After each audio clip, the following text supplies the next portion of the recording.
Hi అండి. మా ఇంట్లో అమ్మవారి కోసం 5 రకాల నైవేద్యాలైతే చేసుకున్నానండి. పరమాన్నం, పులిహార, దద్దోజనం, కొమ్మ శనగలు, గారెలు అన్నీ కొంచెం కొంచెంగానే చేసుకుంటాను నేనెప్పుడూ కూడా. చేస్తున్నంతసేపు ఒక రకమైన టెన్షన్. ఎలా వస్తాయో ఏంటో, బాగా వస్తాయా రావా అని. ఏది ఏమైనా సరే దేవుడి కోసం మనం ఏ ప్రసాదం చేసినా చాలా బాగా అయితే వస్తాయండి. నేను ఫస్ట్ పాయసం చేద్దాం అనుకున్నాను. మా ఆయన ఎక్కడో చూసారంట.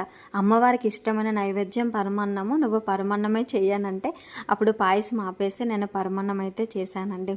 గారెల విషయంలోనే ఇలా ఒక వాయి వేసేసి చీర తీసుకొద్దామని వెళ్ళాను. ఒక వాయి మొత్తం మాడిపోయేయండి. నాకు గారెలు చేయడం సరిగ్గా రాదు. సరేలే అబ్బా బాగా వస్తున్నాయని ఈలోపు పొంగిపోయి ఇలా ఎల్లొచ్చినా లేదో మొత్తం అంతా మాడిపోయాయి. నైవేద్యాలు చేస్తున్నంతసేపు ఆ మంచి వాసన చూస్తూ అబ్బా పూజ అంతా అయిపోయాక ప్రసాదం తినాలనుకుంటానా. అదేంటోనండి అంతసేపు ఉపవాసం ఉంటానా, కానీ ఏ మాత్రం కూడా నేను తినలేను ఆ టైంలో.